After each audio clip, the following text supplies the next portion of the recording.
오늘 우리에게 주시는 하나님의 생명의 말씀은 요한계시록 9장 1절에서 21절 말씀입니다. 제가 하나님의 말씀을 봉독하겠습니다. 다섯째 천사가 나팔을 불매 내가 보니 하늘에서 땅에 떨어진 별 하나가 있는데 그가 무저갱의 열쇠를 받았더라. 그가 무저갱을 여니 그 구멍에서 큰 화덕의 연기 같은 연기가 올라오매 해와 공기가 그 구멍의 연기로 말미암아 어두워지며 또 황충이 그 연기 가운데로부터 땅 위로 나오매 그들이 땅에 있는 정갈의 권세와 같은 권세를 받았더라.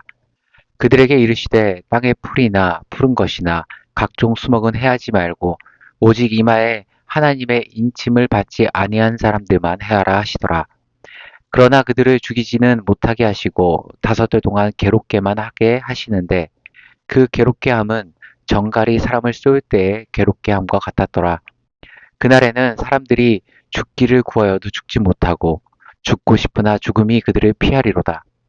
황춘들의 모양은 전쟁을 위하여 준비한 말들 같고 그 머리에 금 같은 관 비슷한 것을 썼으며 그 얼굴은 사람의 얼굴 같고 또 여자의 머리털 같은 머리털이 있고 그 이빨은 사자의 이빨 같으며 또 철호신경 같은 호신경이 있고 그 날개들의 소리는 병거와 많은 말들이 전쟁터로 달려 들어가는 소리 같으며 또 정갈과 같은 꼬리와 쏘는 화살이 있어 그 꼬리에는 다섯 달 동안 사람들이 해야 하는 권세가 있더라.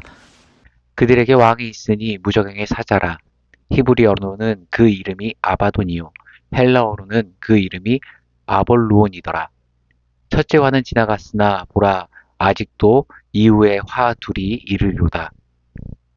여섯째 천사가 나팔을 불매 내가 들으니 하나님 앞 금 제단 넷불에서 한 음성이 나서 나팔 가진 여섯의 천사에게 말하기를 큰 강 유브라데에 결박한 네 천사를 놓아주라 하매 네 천사가 놓였으니 그들은 그년 월일 시에 이르러 사람 3분의 1을 죽이기로 준비된 자들이더라. 마병대의 수는 2만만이니 내가 그들의 수를 들었노라. 이같이 환상 가운데 그 말들과 그 위에 탄 자들을 보니 불빛과 자줏빛과 유황빛 호신경이 있고 또 말들의 머리는 사자머리 같고 그 입에서는 불과 연기와 유황이 나오더라.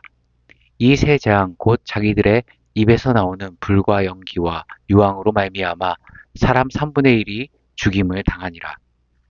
이 말들의 힘은 입과 꼬리에 있으니 꼬리는 뱀 같고 또 꼬리에 머리가 있어 이것으로 해하더라. 이 재앙에 죽지 않고 남은 사람들은 손으로 행한 일을 회개하지 아니하고 오히려 여러 귀신과 또는 보거나 듣거나 다니거나 하지 못하는 금은 동과 목석의 우상에게 절하고 또 그 살인과 복술과 음행과 도둑질을 회개하지 아니하더라. 아멘. 오늘은 합리가 아니라 섭리로 사는 인생이라는 제목으로 하나님 말씀 증거하도록 하겠습니다. 일곱 나팔 이야기를 계속해서 함께 읽어나가고 있는데 오늘 성경은 하나님이 나팔을 불면 어떤 일이 벌어지느냐, 대적이 무너지는데 자멸하여 무너짐을 그리고 있습니다. 그리고 이것은 마지막 때, 종말의 때만 이야기하는 것이 아니라 오늘을 살아가는 우리의 인생과 신앙 가운데도 우리의 마음을 낙심케 하고 우리의 삶과 신앙을 흔들어 놓는 장애와 마주하게 될 때, 우리의 힘과 경험으로 그것을 해결하기 위해 뛰는 것이 아니라 우리는 무엇만 끝까지 붙들면 승리한다는 겁니까? 우리의 기도의 항로, 기도의 자리를 끝까지 사수해 나가면 결국엔 우리의 기도가 하늘에 상달되고 하나님의 나팔이 우리의 인생에 울려 퍼질 때 대적은 스스로 자멸하고 무너지게 된다는 것입니다. 이러한 것을 시각화해서 보여주는 구약의 사건이 하나 있죠.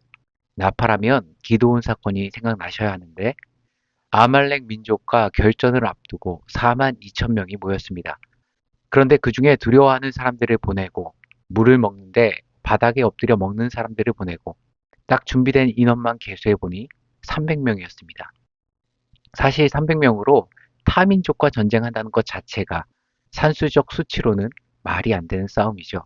마치 자살행위와 같습니다. 그럼에도 불구하고 이 300명이 하나님의 명령을 따라 나팔을 불고 적진을 기습했을 때 하나님의 나팔이 적진에 울려 퍼졌을 때 어떤 일이 벌어집니까?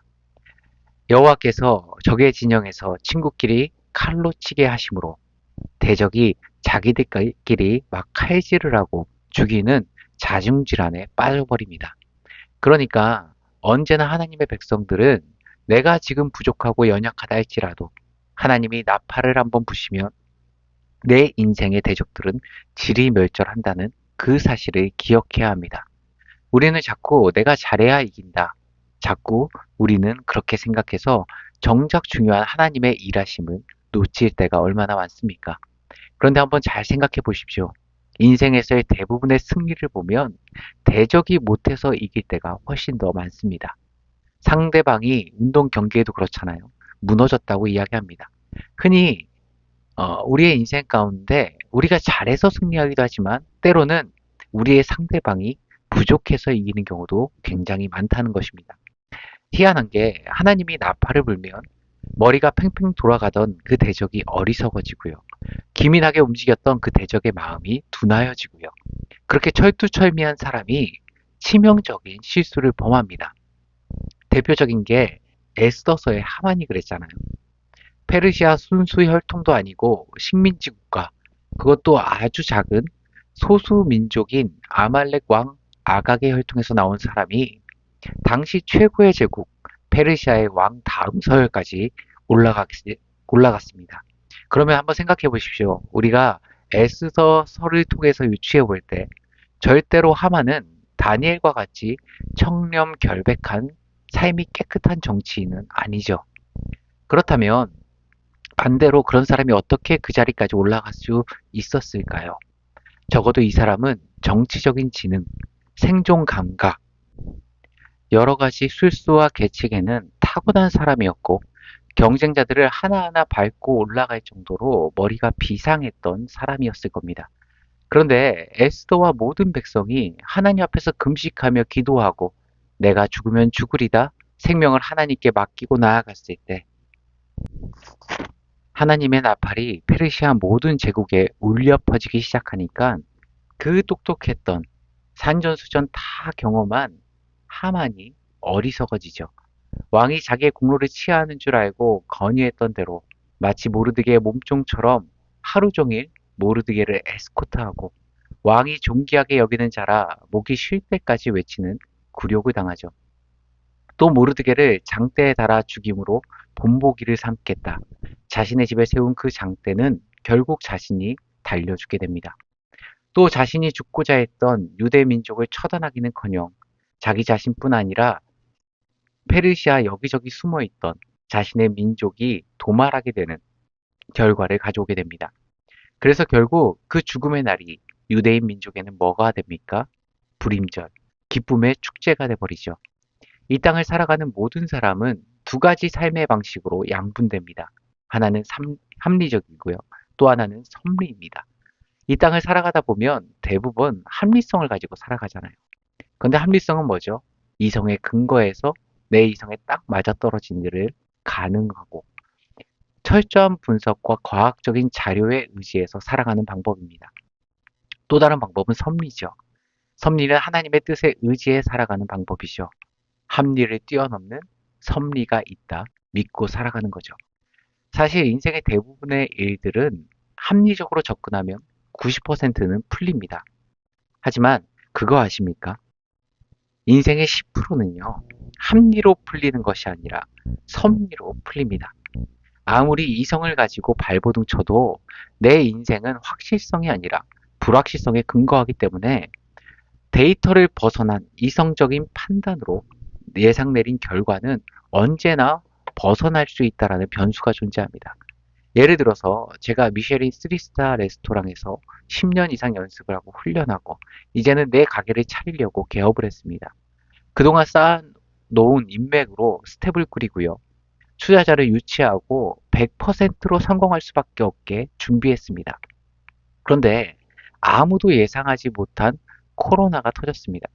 그 예상할 수 없는 변수 하나에 모든 이성적, 합리적인 결론은 뒤집히는 게 인생입니다. 또 우리 자녀가 1년을 충실하게 성실하게 수능을 준비하고 취업을 준비했습니다. 모의고사 칠 때마다 1등급을 간당간당하게 아니라 훌쩍 뛰어넘습니다. 실력도 있고 노력도 있고 삶의 농도도 부족하지 않습니다. 그런데 장염이라든지 지독한 감기라든지 예상 못한 변수로 1년 동안 쌓은 공든탑이 무너질 수 있는 게 우리의 인생입니다. 그렇기에 우리의 인생은 항상 불확실성을 가지고 살아갑니다. 우리 하나님의 백성들은 합리로 사는 것이 아니라 섭리로 사는 인생입니다. 우리 하나님이 나팔을 불면 합리의 세계 질서가 다 바뀐다. 하나님의 일하심에 섭리를 붙드는 겁니다. 합리에 묶이지 아니하고 내 인생 가운데 하나님이 하시면 다 돼. 이게 믿음이죠. 믿음의 눈으로 삶을 바라보고 믿음의 눈으로 상황을 바라보며 살아가는 사람. 그게 하나님의 백성들의 삶의 방식입니다. 오늘 말씀을 정리하겠습니다. 세상을 살아가는 방식은 두 가지가 있습니다. 이성의 의지에 합리적인 경험과 지식을 가지고 내 판단을 붙들고 살아가는 것과 하나님의 일하심, 하나님의 섭리를 붙들고 살아가는 방식 두 가지가 존재합니다. 내 상황과 환경이 칠흑같이 어둡고 대적이 득세하고 나를 넘어뜨리려 할지라도 하나님이 역사하시면 하나님의 나팔 소리가 나의 인생 가운데 울려 퍼지면 나의 발을 사슴과 같게 하사 나를 나의 높은 곳으로 다니게 하실 것을 믿고 의지하는 그래서 합리가 아닌 섭리로 살아가는 거룩한 주님의 백성들 되시길 간절히 소망합니다. 함께 기도하시겠습니다. 참 좋으신 하나님 아버지, 오늘도 이 하루를 살아갈 때 나의 발목을 붙잡고 나를 넘어지게 하는 모든 상황과 환경 가운데 하나님의 나팔 소리가 울려 퍼지는 은혜를 베풀어 주시고 믿음의 눈으로 삶을 바라보며 하나님의 섭리를 믿는 믿음으로 삶을 영위하는 주님의 자녀들 되게 하여 주옵소서. 이 모든 말씀 우리 주 예수 그리스도의 이름으로 기도드리옵나이다. 아멘.